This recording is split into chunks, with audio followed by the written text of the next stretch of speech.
Olá, meus amados, meus queridos, a paz de Jesus, o amor de Maria, sejam todos bem-vindos ao nosso canal Católico Sempre. Hoje nós vamos falar sobre um questionamento, um auxílio e um complemento à catequese, né? Vamos começar do zero, estudando a Bíblia, né, em suas partes. Então, nós vamos começar hoje falando sobre o que é a Bíblia.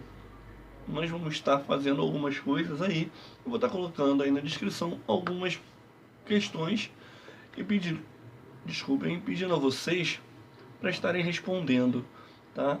Então, o que é a Bíblia, né? Essa é a pergunta que todos fazem. Então, digamos, a guisa definição que a Bíblia é um conjunto de 73 livros com vários títulos ou denominações. São eles Gênesis, Êxodo, Levítico, Números, Evangelhos, várias epístolas, entre outras, os quais podem ser localizados pelo índice geral dela. Divide-se em duas partes bem destacáveis: o Antigo Testamento e o Novo Testamento. Tá? Testamento é o nome que se dá à aliança contraída com Abraão e cumprida em Jesus Cristo, enquanto projeção de Abraão designou-se por Antigo Testamento aos acontecimentos a ela correlatos. Quando afins a nova aliança em Jesus Cristo, né, tomou o nome de Novo Testamento, é que um testamento traz disposições que devem ser cumpridas após a morte de um dos testadores, no caso, Abraão no Antigo e Jesus no Novo, trazendo para o homem cumprir disposições da última vontade e uma herança. Então, a Bíblia ela vem geralmente dividida em capítulos e versículos, né? Os capítulos eles são especificados por números maiores colocados no começo de narrativa parcial e os versículos por algarismos menores colocados antes das frases que compõem o capítulo, né? Costuma-se dar títulos aos vários capítulos ou a trechos deles, também conhecidos por pericopos, né? Conhecidos por perícopes, e que foram aí incorporados, né, pretendendo facilitar a compreensão e a localização por assuntos, mas não trazem parte integrante e indestacável do contexto. Então, eu vou estar colocando aí embaixo para vocês a representação de capítulos e versículos da Bíblia, né? As siglas, por exemplo, Gênesis é GN, Êxodos é EX, Crônicas é CRO, e assim eu vou estar colocando aí para você conhecer as abreviações, de distinguir, porque tem muita gente que mistura aí Jó de João, entendeu? Então a gente vai estar auxiliando vocês nesse destaque aí, fazer essa diferenciação, ok? E assim, você deve estar se perguntando por que a importância de ler a Bíblia, ou por que a Bíblia é importante. Só tem uma razão pela qual se pode dizer que a Bíblia é importante, tal como São Paulo diz, né? Lá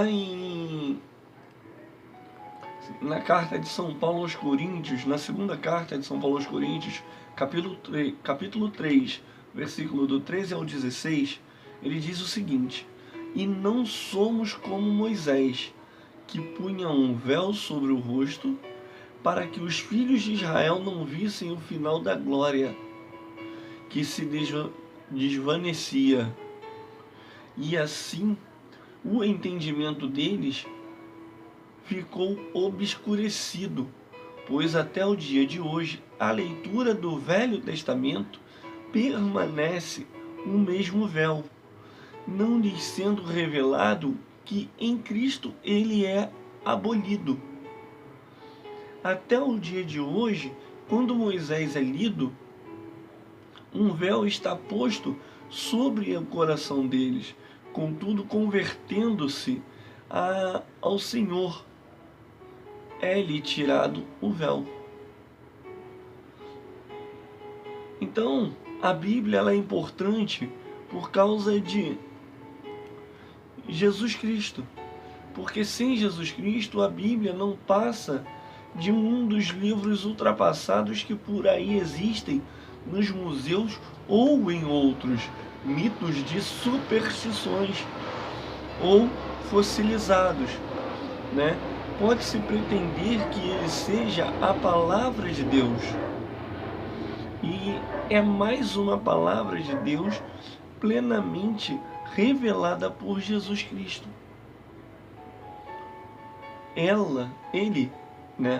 Jesus, ele é a revelação por excelência, a única revelação do Pai. Jesus, ele é a palavra do Pai. Dizem que Jesus é a palavra porque manifesta ou revela o Pai, tal como ele mesmo o diz.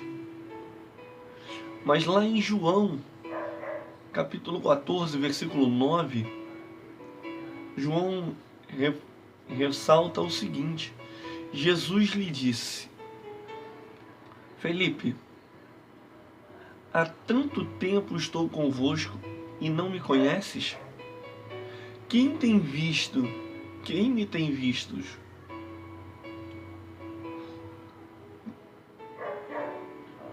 Isso, ele quer dizer o quê? Quem tem me visto, tem visto o Pai. Se me verdes, verás o Pai. Né? Então, como podes dizer, mostra-nos o Pai?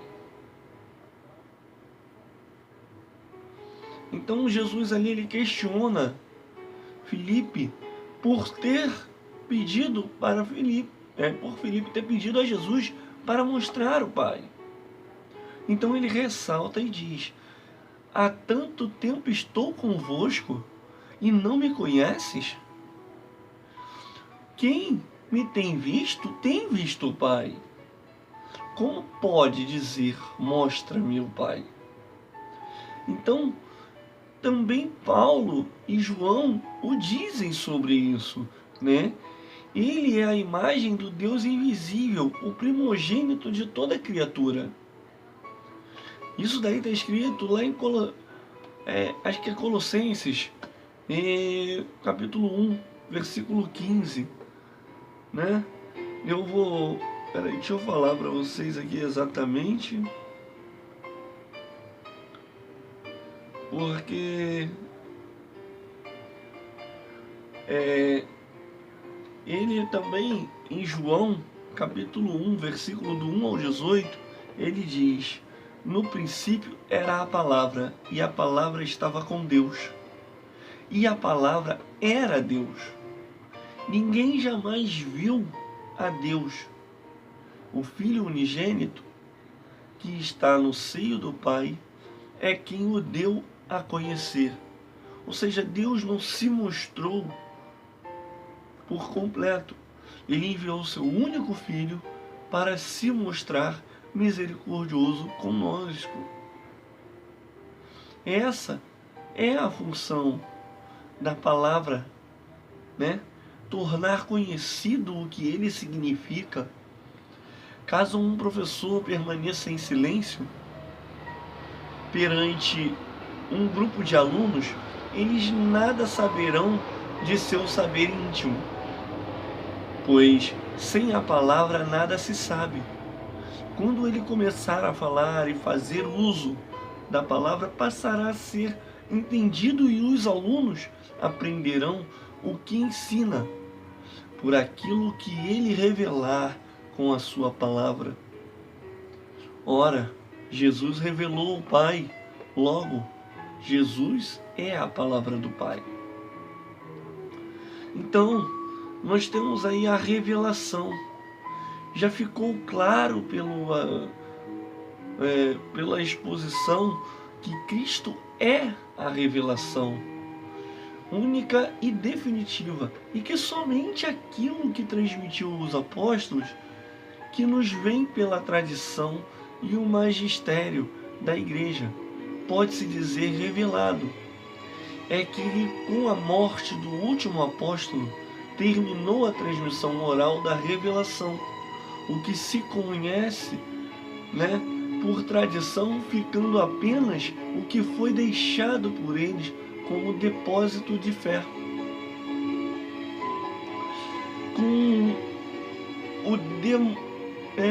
Como denominou São Paulo, em 1 Timóteo 6:2 e 2 Timóteo 1:12 a 14, que compõe o magistério da igreja e aquilo que ela ensina. Melhor o diz o Catecismo da Igreja Católica, recém-promulgado por João Paulo II. Lá em Hebreus 1, de 1 a 2, diz o seguinte: muitas vezes e de muitos modos falou Deus antigamente aos nossos pais, pelos profetas. Nestes dias, que são os últimos, falou-nos por seu Filho. Então, na página 64 e 65 do Catecismo da Igreja Católica diz o seguinte: Cristo, Filho de Deus, feito homem, é a palavra única, perfeita e insuperável do Pai. Nele o Pai disse tudo, e não haverá outra palavra além dessa. A economia cristã, portanto, com a aliança nova, é definitiva, jamais passará e já não se há de esperar nenhuma outra revelação pública antes da gloriosa manifestação de nosso Senhor Jesus Cristo. Então, como inspiração, tal como a revelação, também a inspiração bíblica já acabou. O que ilumina a igreja em prosseguimento à obra de Cristo, já em João 20:21, é uma especial assistência do Espírito Santo e não se confunde com a inspiração bíblica, como a própria igreja define e explica.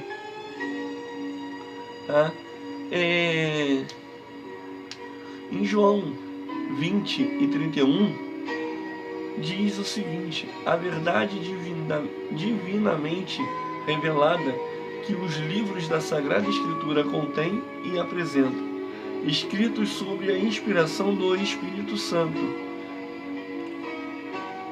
Então, eles têm Deus por autor e nesta qualidade foram confiados à igreja para escrever os livros sagrados e assim Deus escolheu e serviu-se de homens, na posse das suas faculdades e capacidades para que, agindo eles, neles e por eles, escrevessem,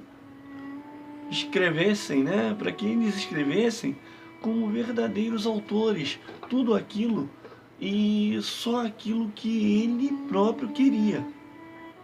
Isso está em Dei Verbo, número 11, no Catecismo da Igreja Católica, número 105/106.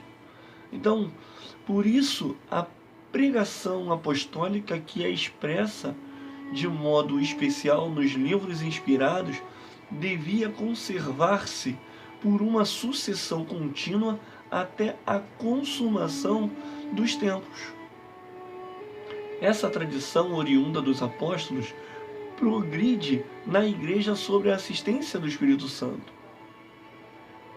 A Constituição Dei Verbo do Concílio Vaticano II, número 8. Lá você encontra isso que eu acabei de falar para vocês. Então, o que não se deve perder de mira é que tanto a revelação como a inspiração foram dons ou carismas especiais de Deus para a confecção da Sagrada Escritura. E isso se deu quando dos originais não se estendendo às traduções. Então nós temos aí, isso se dá aos originais, isso não se estende às traduções, tá? Aos comentários ou mesmo à exegese. Por isso, a missão, né, da igreja de intérprete única, por causa daquele já mencionado, né, depósito da fé, que lhe é pertinente.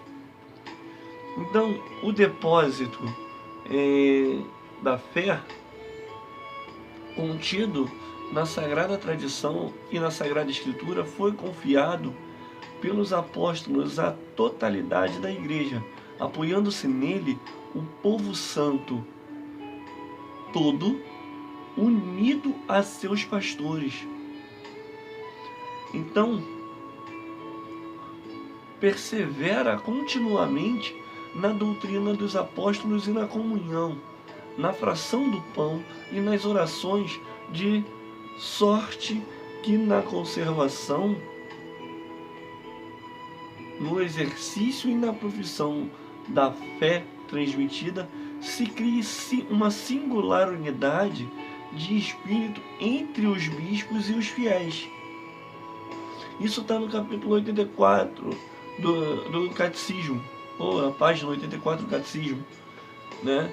Então, o encargo de interpretar autenticamente a palavra de Deus escrita ou transmitida foi confiado unicamente ao magistério vivo da Igreja, cuja autoridade se exerce em nome de Jesus Cristo. Isso é Dei Verbo, número 10. Isto é, aos bispos em comunhão com o sucessor de Pedro, o bispo de Roma. Tá? Pode-se desde já perceber a importância da tradição, que é a transmissão das verdades reveladas pelos apóstolos e seus sucessores. No entanto, no que se estrutura o magistério da Igreja.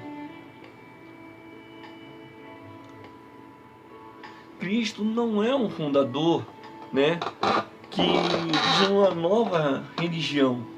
Nem cristianismo é uma heresia do judaísmo. Os apóstolos e os discípulos continuam frequentando o templo e seguindo os rituais ali celebrados até mesmo após a sua morte, ressurreição e ascensão. Lucas 24:53 e Atos 2:46, 3 e 11. 3 e 1, perdão. Bem como após o Pentecostes, lá em Atos 2:46, 3 e 1 também, né? Compartilhava da visão de Jesus de que o cristianismo é o cumprimento do judaísmo e o seu ponto de chegada. Lá em Mateus 5:17 a 18, nós podemos conferir o seguinte: não penseis que vim destruir a lei ou os profetas. Não vim destruir, mas cumprir, porque em verdade vos digo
até a constituição dos tempos.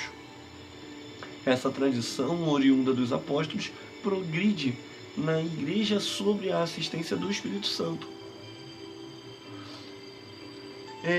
Informa Papias que o primeiro evangelho foi escrito por Mateus em aramaico, tá? que o destinou aos judeus. Vieram outros, inclusive a tradução dele para o koiné, o grego popular de então, que não eram ainda tão difundidos, nem faziam parte de um cânon definido pela Igreja. Somente algumas comunidades tinham uma espécie de compilação mais ou menos aleatória, ao que tudo indica, e não ainda de forma sistemática como hoje. Então, no Dei Verbum 8,3,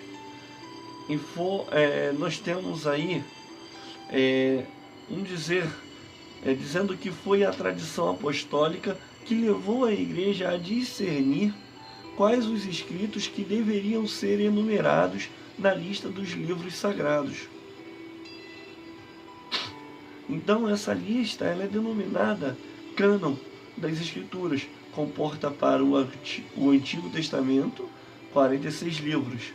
E se contarmos Jeremias e Lamentações juntos, 45 escritos e 27 para o Novo Testamento, né?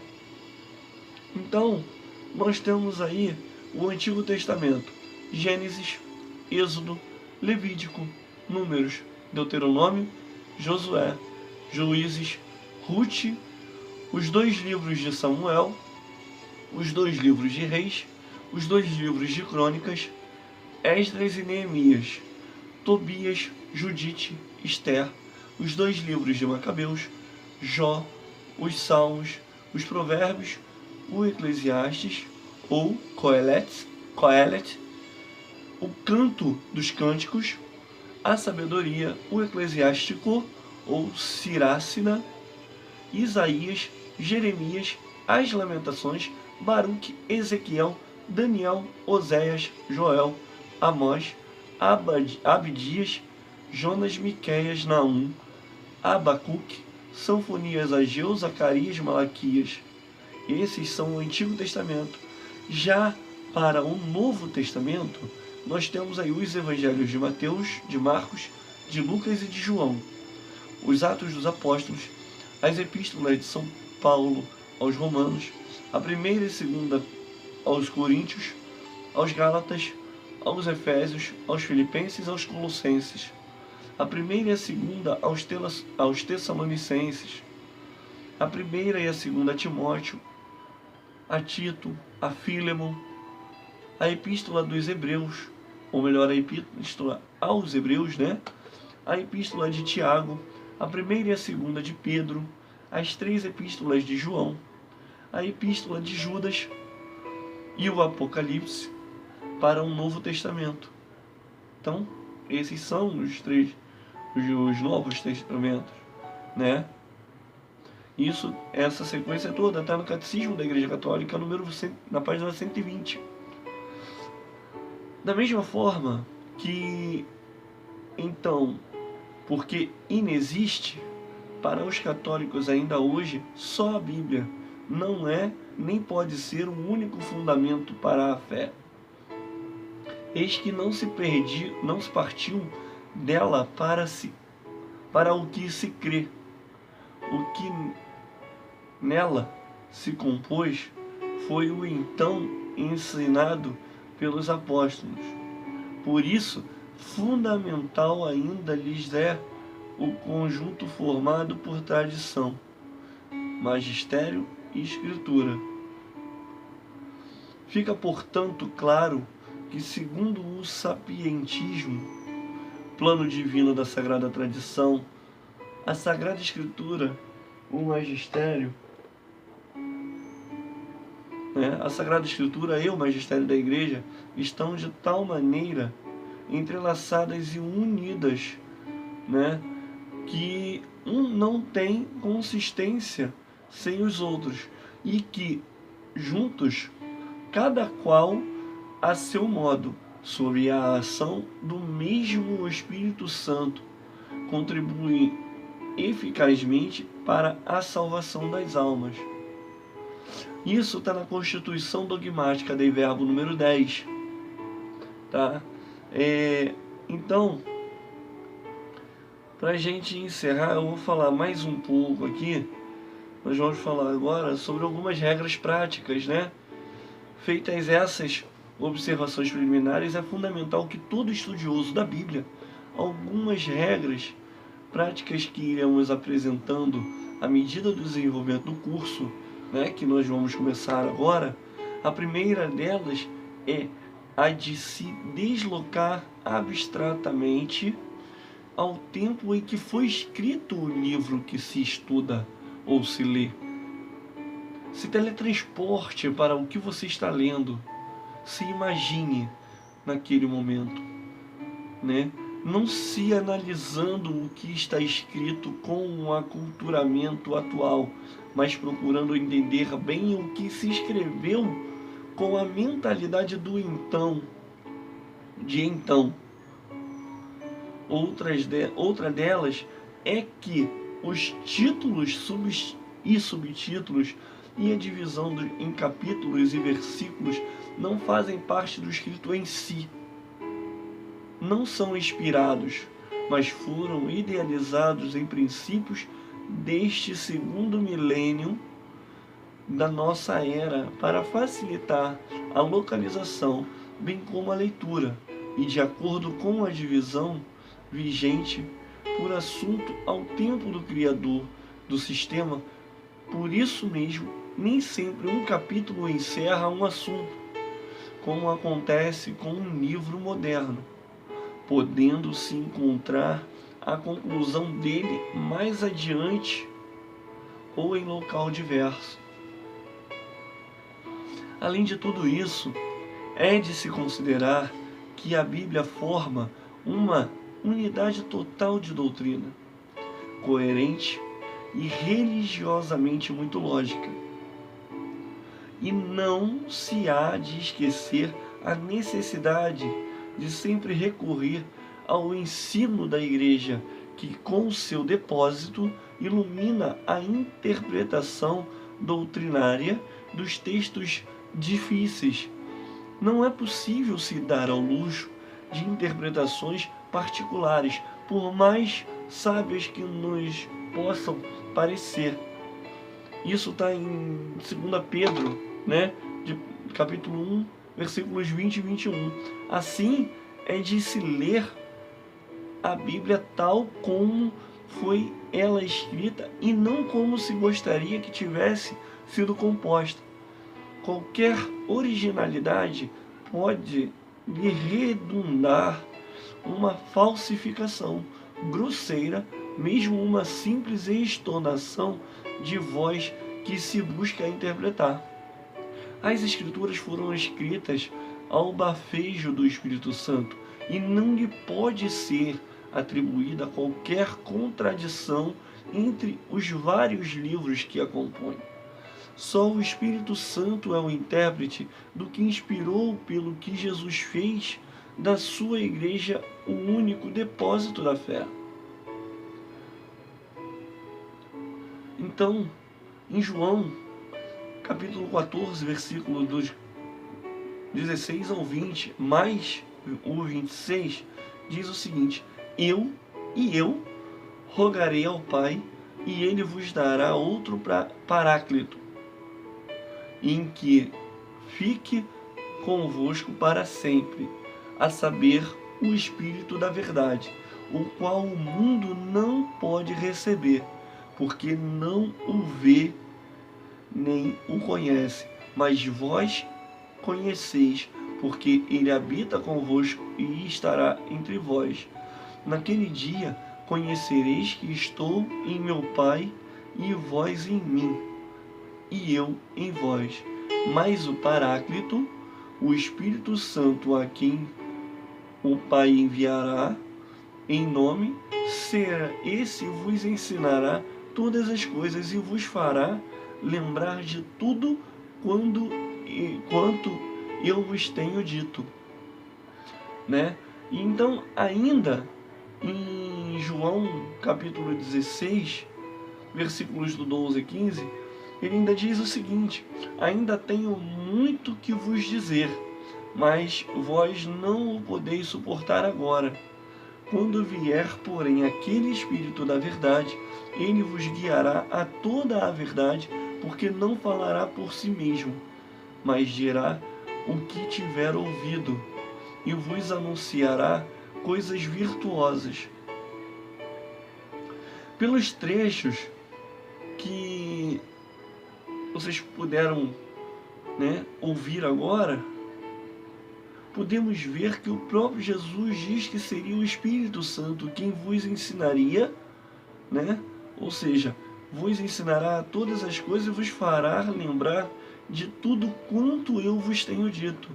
Vos guiará a toda a verdade e vos anunciará as coisas vindouras, ou seja, aquilo que virá. Assim sendo, é que aquilo é somente o que foi ensinado pelos apóstolos, que permaneceu na igreja como depósito que São Paulo fala. Em 1 Timóteo, capítulo 6, versículos 20 e 21, podemos conferir o seguinte: ó Timóteo, guarda o depósito que te foi confiado, enviando as conversas vãs e profanas e as oposições de falsamente chamada ciência, a qual, professando-a, alguns se desviaram da fé. A graça seja convosco.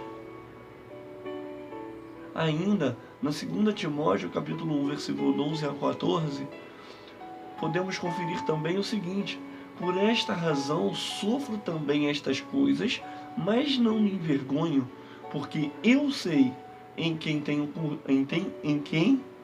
crido, e estou certo de que Ele é o poderoso para guardar o meu depósito até aquele dia.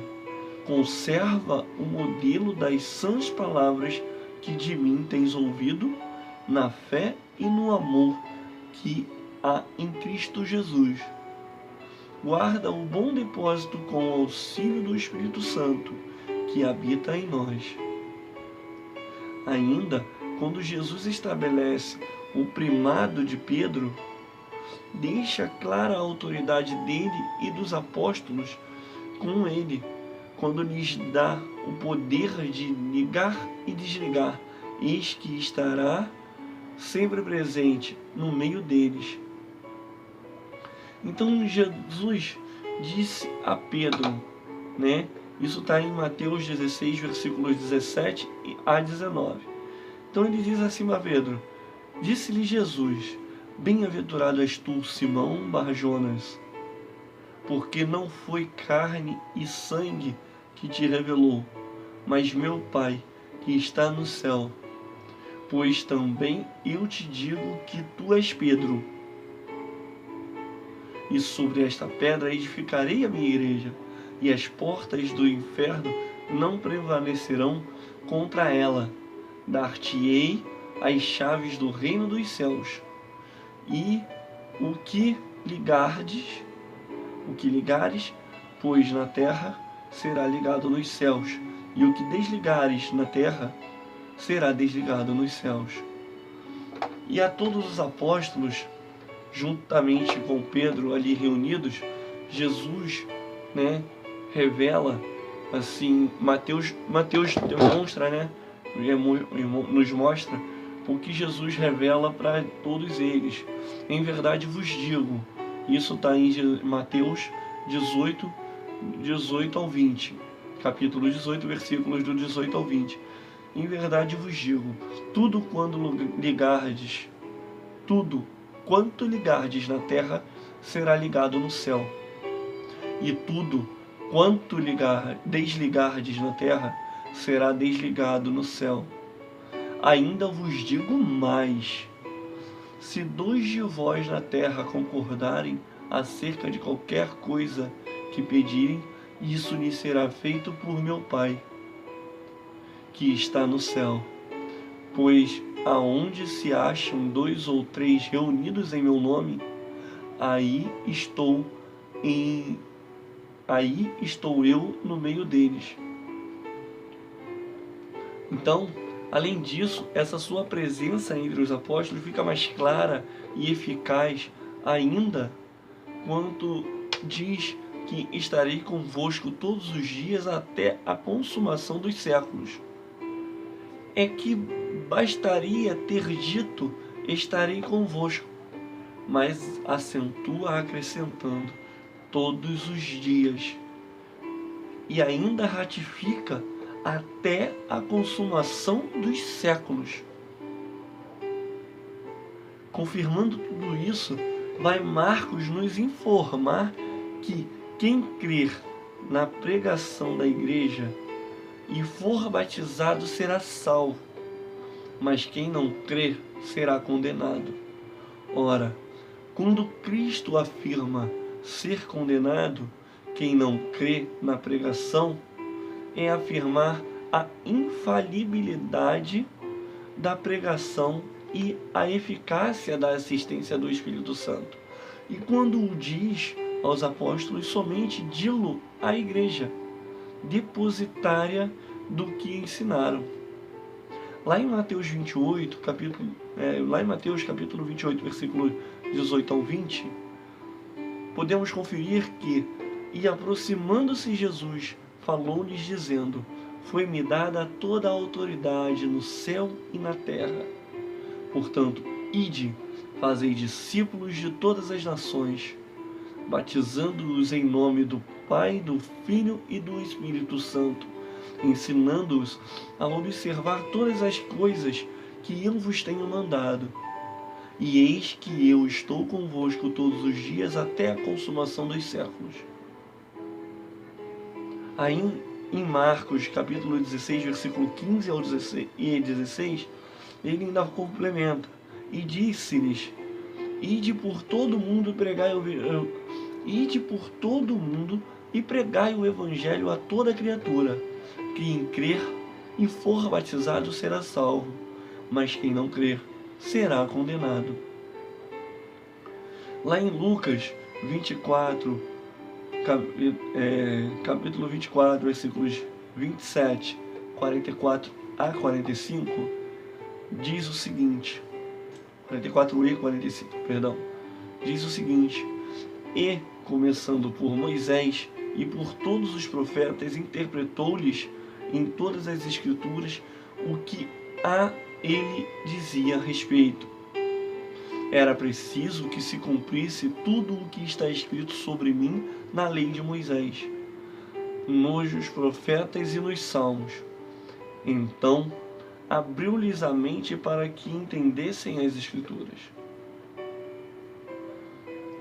Lá em João, capítulo 15, versículo 15, também podemos conferir que já não vos chamo servos, porque o servo não sabe o que faz o seu senhor, mas chamei-vos amigos, porque tudo quanto ouvi de meu Pai vos dei a conhecer. Outro fator importante a observar é a da sucessão apostólica da igreja, para o exercício do mesmo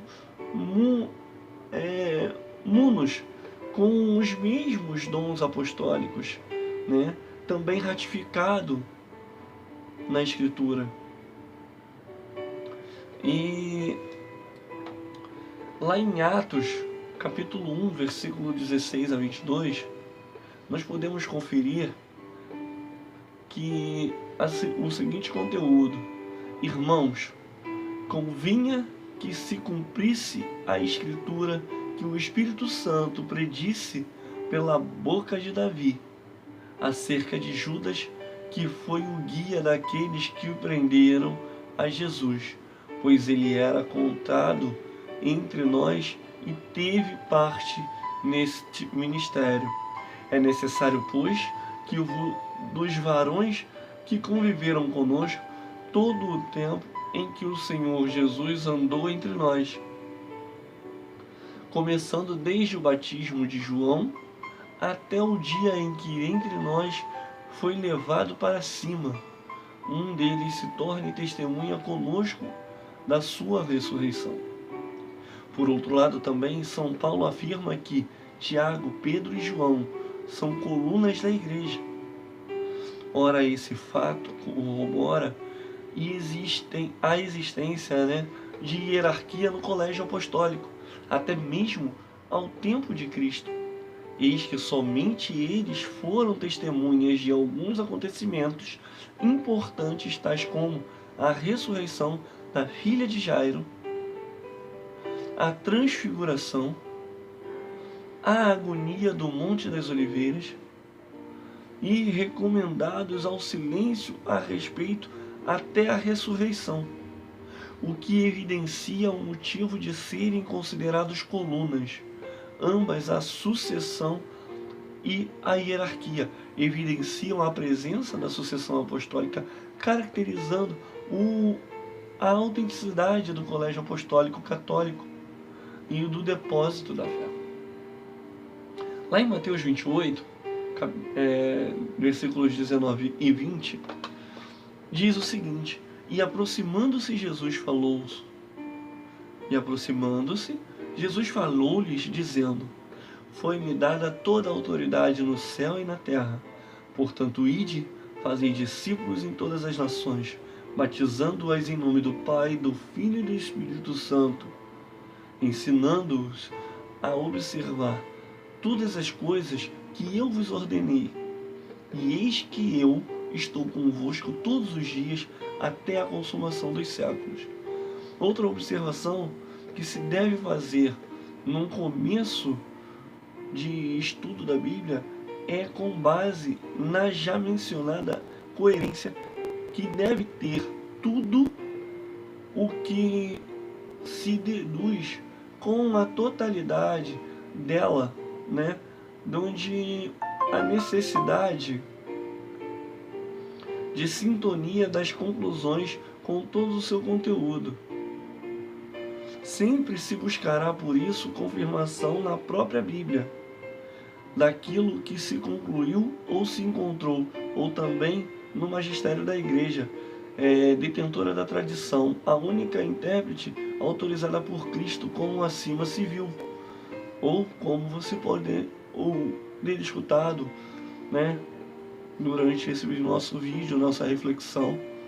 E é bom nunca se perder de vista que a maioria dos escritos do Novo Testamento, principalmente os evangelhos, foram escritos para o uso de pessoas que já conheciam todo o tema, que abordaram em seus mínimos detalhes, não lhes sendo necessário esclarecimento e explicações como para nós que desconhecemos os pormenores, os quais estão na tradição e magistério da Igreja.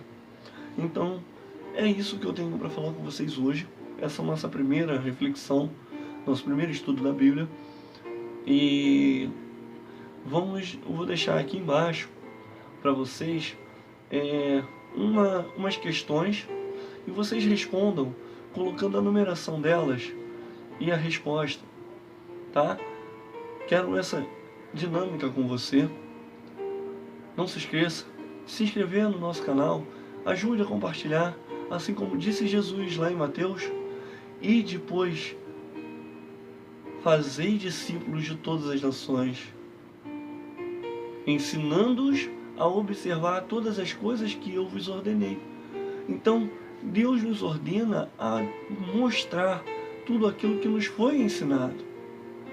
Então, eu vou verbalizar aqui a avaliação que eu vou deixar para vocês, mas vou pedir a vocês, olhem a descrição e comentem, tá? São 7 questões e você vai colocar lá numeração de 1 a 7 com a sua resposta. Bom, muito obrigado por assistir até o final.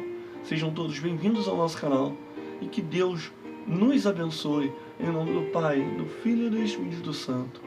Obrigado a todos pela companhia. Vamos em paz, que o Senhor nos acompanhe.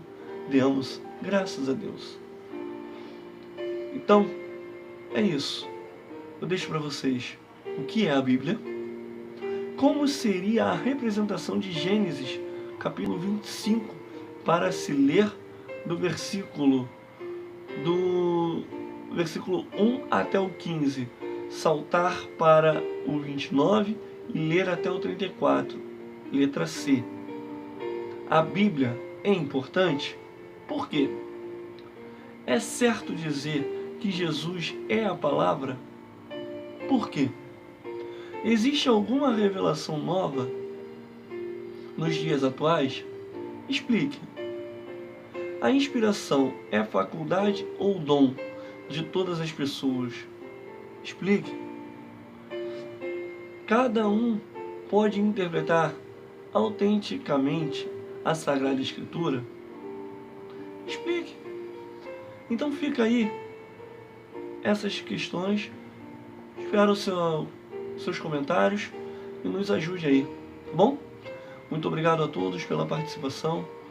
Compartilhem, se inscrevam no nosso canal. Obrigado. Paz e bem a todos vocês. Tá bom? Muito obrigado mais uma vez.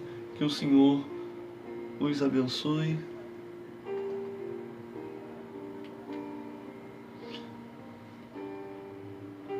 E vos guarde sempre.